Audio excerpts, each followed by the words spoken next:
آسما بات یہ جو آپ ابھی پنجاب کی بات کر رہی ہیں تو آج ملک کے اندر جو حالات ہیں یہ یقیناً یہ ان پارلیمنٹ میں بیٹھی جماعتیں ان کے اتفاق رائے اور مفاہمتی پالیسیوں کا ہی نتیجہ ہے کہ یہ آج ہم حالات اس نہج تک آ گئے ہیں کہ مہنگائی، لاقانونیت، بے روزگاری کے حوالے سے، کرپشن کے حوالے سے نئے ریکارڈز جو ہر روز ٹوٹ رہے ہیں، سے نئے بحران ہر روز عوام کو فیس کرنے پڑ رہے ہیں۔ جہاں تک یہ الیکشن کے حوالے سے 20ویں ترمیم خاص طور پہ جو آپ نے بات کی، تو 20ویں ترمیم کا اگر آپ دیکھیں جو اصل ضرورت پیش آئی وہ تو اصل میں ان معطل شدہ 28 ارکان کو ویلیڈیٹ کرنے کے لیے 20 ترمیم لائی جا رہی ہے، اور یہ صرف یہ جو آج بات کی جا رہی ہے 4 سال کے بعد کہ جی اب سارے مل بیٹھ کے جو ہے الیکشن کو غیر جانبدار اور فری اینڈ فیئر کے نام کے اوپر، آپ یہ دیکھیں میں سمجھتا ہوں یہ راجہ صاحب کی شاید خوش قسمتی کہہ لیں یا ان کی مہارت کہہ لیں، ان کی قیادت کی کہ ہنگ پارلیمنٹ ہونے کے باوجود جب بھی مشاہدے ان کے تمام جو پارلیمنٹ بیٹھی جماعتیں ہیں وہ ان کی مدد کو پہنچ جاتی ہیں۔ آپ کے سامنے 2008 کا الیکشن جب ہوا، جمہوریت کے نام پہ انہوں نے NRO الیکشن میں حصہ لیا، لانگ مارچ ہوئی، عدلیہ بحالی کے نام پہ جو ہے ڈوگر کو ایز اے چیف جسٹس قبول کیا گیا، اپنی حکومت بچائی گئی۔ اسی طریقے سے ابھی بھی جو ہو رہا ہے، آپ ان سے یہ پوچھیں جو پارلیمنٹ بیٹھی جماعتیں ہیں، انہوں نے تو فری اینڈ فیئر الیکشن کی بات کرتے ہیں، ووٹر لسٹیں بھی جو ٹھیک ہو رہی ہیں وہ عمران خان اور تحریک انصاف نے جو پٹیشن فائل کی تھی اس کے بیسس پہ وہ جعلی بوگس ووٹ نکالے گئے،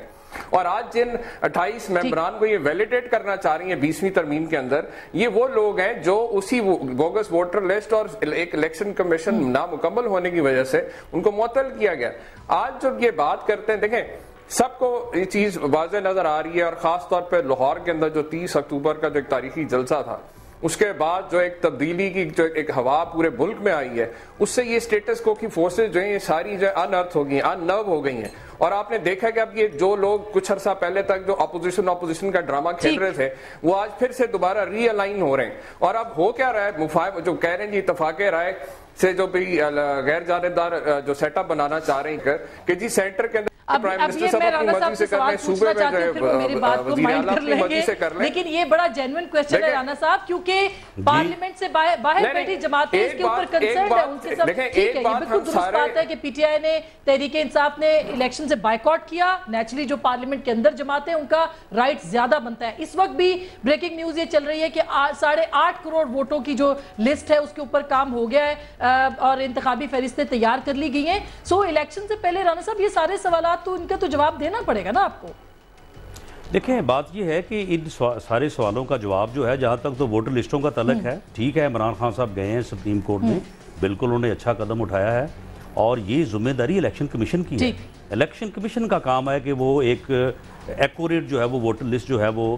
سامنے کرے اور اس کے اوپر جو ہے وہ الیکشن ہو۔ جہاں تک کیئر ٹیکر گورنمنٹ کا تعلق ہے یا الیکشن کمیشن کی انڈیپینڈنس اور اس کی اٹانومی کے اوپر جو ہے وہ بات ہے، دیکھیں پارلیمنٹ میں کوئی 2 پارٹیاں تو نہیں نا بیٹھی،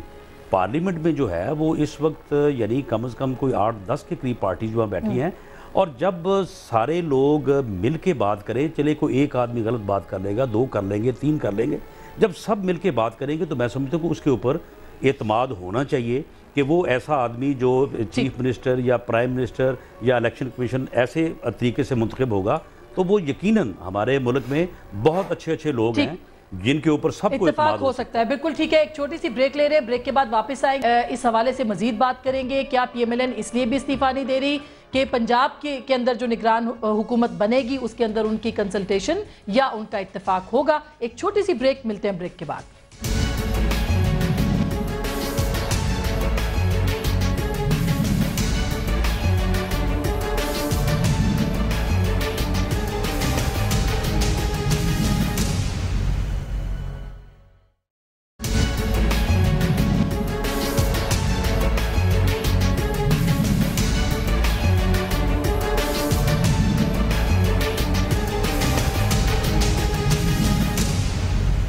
ویلکم بیک ناظرین، ایک دفعہ پھر آپ کو خوش آمدید کہتے ہیں، اور بریک سے پہلے رانا صاحب کو اس بات پہ میرے اعتراض تھا کہ میں نے جو بولا کہ مل بانٹ کے ہمارا جو مطلب تھا ڈسکشن کا وہ یہ ہے کہ جتنی پولیٹیکل پارٹیز ہیں ان کے بیچ میں جو کہ پارلیمنٹ کے باہر ہیں ان کو کس طرح سے اتفاق رائے کے اندر لے کے آنا ہے، اور ظاہر ہے کہ عمر چیمہ صاحب کے اور ان کے کنسرنز ہیں، بلکہ کچھ دن ہمارے پروگرام میں پہلے بھی تحریک انصاف کے ایک رہنما نے یہ بات کہی تھی کہ اگر اس طرح کی کوئی چیز آئی تو ہم کورٹ میں جائیں گے، چیلنج کریں گے۔ جیسا یہ اچھی بات ہے کہ پارلیمان بیٹھی ہے، وہ بات کرے گی، اس کے اوپر وہ کرے گی، لیکن مخلوط حکومتوں کی مجبوریاں بھی ہوتی ہیں، ان مجبوریوں سے تو فائدہ اٹھایا جا رہا ہے نا فی الحال۔ نہیں، اس میں ایسا دیکھیں، جہاں تک الیکشن کمیشن کا ہے نا، اگر ان کی کنسنسس کی بات ہو بھی گئی تو اس میں صرف دونوں پارٹیوں کا مسئلہ نہیں آئے گا۔ جو اس وقت جو آئینی جو پوزیشن ہے نا، وہ یہ ہے کہ مثال کے طور پر دونوں لیڈر آف دا ہاؤس اور لیڈر آف دا اپوزیشن جو ہے نام دیں گے، تو اس وقت پوزیشن ہے کہ اگر ان میں مثال کے طور پر کنسنسس نہیں بنتا تو پھر معاملہ ایک کمیٹی جائے گی جس میں یہ جو گورنمنٹ کے اور اپوزیشن کے سارے لوگ ہیں، تو اپوزیشن میں اور بھی لوگ ہیں، تو وہاں تو اگر مثال کے طور پر ان میں اگر کنسنسس ہو جاتا ہے، میں اس بات سے ڈرتا ہوں کہ دیکھیں نا، الیکشن اگر ہونا ہے تو الیکشن کو ہو جانے دیں، یہ نہ ہو کہ پھر ایک سپریم کورٹ میں نیا راؤنڈ چل جائے، جیسے نیب کے چیئرمین کے حوالہ چلا تھا، پھر لڑائی شروع ہو جائے، تو اگر اس سے اوائڈ کرنے کے لیے یہ ہوتا ہے تو بڑی اچھی بات ہے۔ اور دوسری بات یہ کہ اس وقت دیکھیں آئین کی پھر پروویژن ہے کہ جو پرائم منسٹر ہوگا وہ لیڈر آف دا ہاؤس اور لیڈر آف دا اپوزیشن کے مشورے سے ہوگا، ٹھیک ہے نا۔ میں کہتا ہوں وہ پھر اگر لڑائی نہ ہو، اور اگر یہ بہتر بات ہوگی کہ اگر بیٹھ کے یہ کوئی تھوڑا بہت ایک کنسنسس کر لیں، کیونکہ اگر ہوگا تو یقیناً میں سمجھتا ہوں اس میں سے کوئی اچھی بات نکل کے اچھا ہی آدمی کوئی آئے گا اور پاورفل، اور دیکھیں اس کی نہ انٹیگریٹی ہونی چاہیے بلکہ وہ پاورفل آدمی ہوگا کہ جو اسٹینڈ لے تو اس کو امپلیمنٹ بھی کرے۔ اچھا راجہ صاحب، اس پہ مختلف اطلاعات ہیں، کچھ لوگوں کا کہنا ہے کہ اتفاق ہو گیا، کچھ لوگوں کا کہنا ہے کہ اتفاق ہونا باقی ہے۔ خورشید شاہ صاحب نے اب سے تھوڑی دیر پہلے کہا ہے کہ ہم کوشش کر رہے ہیں اور انشاءاللہ کچھ نہ کچھ بہتر ہو جائے گا، لیکن یہ کنسنسس جو ہے یہ پارلیمنٹری ڈیموکریسی میں کس حد تک ہو سکتا ہے اتفاق رائے؟ دیکھیں اس میں بات یہ ہے کہ یہ کوشش ہے کہ ایک تو جو ہمارے ممبران مختلف جماعتوں کے جیت چکے ہیں الیکشن، ان کا جو ان کے بارے میں سپریم کورٹ نے ٹائم دیا ہوا ہے اور انہیں سسپینڈ کیا کہ وہ بحال ہو جائے، اور دوسری یہ کوشش ہے کہ آنے والے جو الیکشن ہیں وہ ایسے شفاف ہوں کہ کوئی ان پر انگلی نہ اٹھا سکے اور کوئی یہ نہ کہے کہ جی ہمارے ساتھ زیادتی ہوئی ہے، سب لوگوں کے لیے گراؤنڈ ایک جیسا ہو اور جس کو عوام چاہے وہ منتخب ہو کے سامنے آئے، وہ حکومت بنائے۔ تو یہ پاکستان میں پہلی دفعہ اس طرح کے معاملات ہو رہے ہیں، لوگ اس پہ ضرور حیران ہوں گے، لیکن یہی جمہوریت کا حسن ہے کہ آنے والی حکومت جو ایک نگران حکومت ہوگی اس کے بارے میں اپوزیشن لیڈر اور قائد عوام مشورے کر رہے ہیں، بات چیت ہو ہے، پارٹیاں آپس میں بیٹھ کے بات کر رہی ہیں، تو اس چیز کو میرا خیال آپ کو اپریشیٹ کرنا چاہیے، اور یہ چیزیں جو ہیں یہ جمہوریت کی مضبوطی کے لیے میں سمجھتا ہوں کہ سیڑھی ہیں، اگر یہ سیڑھی نہ ہو تو پھر جمہوریت جو ہے وہ مضبوط نہیں ہو سکتی۔ نہیں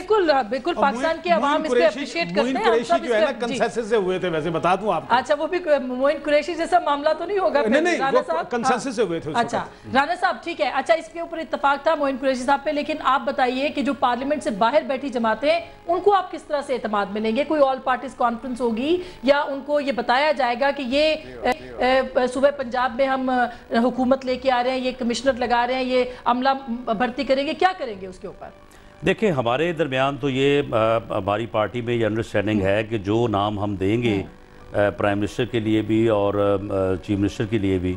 وہ نام جو ہیں وہ انشاءاللہ تعالیٰ ایسے نام ہوں گے کہ جن کے اوپر کوئی آدمی جانبداری کی انگلی جو ہے وہ نہیں رکھ سکے گا، اور اس میں ہم دوسری یعنی وہ جو سٹیک ہولڈرز سے مراد یعنی جو لوگ الیکشن میں جا رہے ہوں گے، جو بھی پارٹیز ہیں، تو ان کے ساتھ ہم تو بالکل جو ہے وہ مشورہ کریں گے، اور جمہوریت جو ہے یہ نام ہی کنسنسس کا ہے۔ دیکھیں نا 51% ووٹ لے کے ایک آدمی جو ہے وہ برسے اقتدار یا کامیاب ہو جاتا ہے، اور 59 والا جب وہ دوسری طرف ہوتا ہے، اگر وہ یہ کہے کہ ان کو بالکل واش آؤٹ کر دیا جائے، کسی بات میں ان کو شامل ہی نہ کیا جائے، تو پھر کس طرح سے نظام چل سکتا ہے؟ تو اس لیے کنسنسس جو ہے وہ جمہوریت کا بیس ہے۔ لیکن جو تحریک انصاف نے پوائنٹس اٹھائے ہیں وہ بھی تو بڑے ویلڈ ہے نا، وہ یہ کہتے ہیں کہ ہم تو پارلیمنٹ سے باہر بیٹھے ہوئے ہیں، اس لیے جو میرا لفظ آپ کو برا لگا وہ انہی جماعتوں، جماعت اسلامی، باقی جماعتوں کی طرف سے یہ رائے آ رہی ہے کہ پھر ان سے آپ کس طرح سے کنسلٹیشن دیکھیں آسماں، بات یہ ہے کہ اس ملک میں ایسے لوگ موجود ہیں جن کے اوپر نہ ہمیں، نہ پیپلز پارٹی کو، نہ پی ٹی آئی کو، نہ دوسری جماعتوں کو، جن کے اوپر اعتراض نہیں ہے۔ پتہ ہوتا ہے یہ لوگ جو ہیں ان کے اوپر یعنی کنسنسس ہے، لوگ سمجھتے ہیں کہ یہ اچھے ریپیوٹ کے لوگ ہیں، ایسے لوگوں سے کوئی ملک خالی نہیں ہے، تو ان لوگوں کو جو ہے وہ بالکل یہ ذمہ داری دی جانی چاہیے، اور انہیں بھی چاہیے کہ وہ اپنی اس ذمہ داری کو اگر ان کے اوپر پڑے تو وہ اس سے جو ہے وہ انکار نہ کریں، بلکہ اس کو قومی خدمت سمجھ کے جو ہے وہ اس کو سر انجام دیں۔ عمر چیمہ صاحب آپ کیا کہیں گے، کیونکہ انتخابات میں آپ نے ووٹر لسٹوں کے اوپر تو کام کیا ہے، اب ظاہر ہے کہ مرحلہ دوسرا ہے، تو پنجاب کے اندر تو ظاہر ہے کہ پی ایم ایل این اور پیپلز پارٹی کی کنسلٹیشن کے ساتھ ہی حکومت بنے گی، پھر آپ کیا کریں گے؟ دیکھیں آسما، یہ تو ہم سب جانتے ہیں کہ عوام کے ووٹ کا استحقاق تبھی قائم ہوتا ہے اگر فری اینڈ فیئر الیکشن ہوتا، کہ حقیقی ان کے جو نمائندے ہیں وہ پارلیمنٹ تک پہنچیں۔ لیکن فری اینڈ فیئر الیکشن کے انعقاد کے لیے دیکھیں جو دو بنیادی چیزیں جو ضروری ہیں، ایک تو آپ نے ووٹر لسٹوں والی بات کی، بالکل ہم نے جو جعلی بوگس ووٹ تھے وہ ڈیلیٹ کروائے، اور 4 کروڑ کے قریب نئے جو نوجوانوں کے 90% زیادہ اس میں نوجوان ہیں جن کو اس دفعہ ووٹ کا حق ملا ہے۔ اور دوسری جو اہم چیز آپ نے بات کی، اس دفعہ کیئر ٹیکر گورنمنٹ زیادہ جو ہے ریلیونٹ اس لیے بھی ہوگی کیونکہ جوڈیشری نے وڈرا کر لیا اپنے ریٹرننگ آفیسر جو پہلے ہمیشہ جوڈیشری سے ہوتے تھے، تو اس دفعہ وہ بھی بیوروکریسی سے ہوں گے، تو لہٰذا جو ہے کیئر ٹیکر گورنمنٹ کا غیر جانبدار ہونا انتہائی اہم ہے فری اینڈ فیئر الیکشن کرانے کے، جس طرح رانا صاحب کہہ رہے ہیں، باقی لوگ کہہ رہے ہیں کہ جی بالکل ایسے لوگ ہوں گے، اگر واقعی ایسے لوگ جو ہے کیئر ٹیکر گورنمنٹ میں آتے ہیں تو اچھی بات ہے، لیکن اگر ایسا نہیں ہوا تو تحریک انصاف اپنا جو ہے پروٹیسٹ کا حق رکھتی ہے کہ ہم جو ہے رجوع کریں گے۔ تمام مہمانوں صاحب کا، رانا ثناء اللہ صاحب کا، جسٹس طارق محمود کا، عمر چیمہ صاحب کا، بالکل جمہوریت میں یہ سب ہوتا ہے، جمہوریت کے اندر اتفاق رائے اور ہونا چاہیے، ہوتا ہے، اور اس وقت پاکستان جس مرحلے سے گزر رہا ہے ہم سب کو اس کے اوپر فخر ہونا چاہیے کہ جمہوریت ایک جو ٹرانسفر پاور ہے وہ بہت ہی سموتھ طریقے سے ہونے جا رہی ہے، اس میں کوئی اس وقت تک رکاوٹ نہیں ہے، اور اس کے لیے پاکستانیوں کا، تمام پولیٹیکل پارٹیوں کا جو کردار ہے وہ بہت اہم ہے۔ آنے والے انتخابات میں ینگ لوگ ووٹ ڈالیں گے، پنجاب کے اندر بھی، سندھ کے اندر بھی، بلوچستان کے پی کے اندر، اس کے لیے تیاری ہے، ہیلدی ایکٹیویٹی جاری ہے، لیکن سب سے اہم بات یہ ہے کہ ووٹ کا حق جس کے پاس ہے وہ اس کو کس طرح سے استعمال کرتے ہیں، اور کہنا یہ چاہیے کہ میدان بہت دور نہیں ہے، پاکستان کے اندر عام انتخابات کی تیاریاں شروع ہو چکی ہیں، فیصلہ آپ کا۔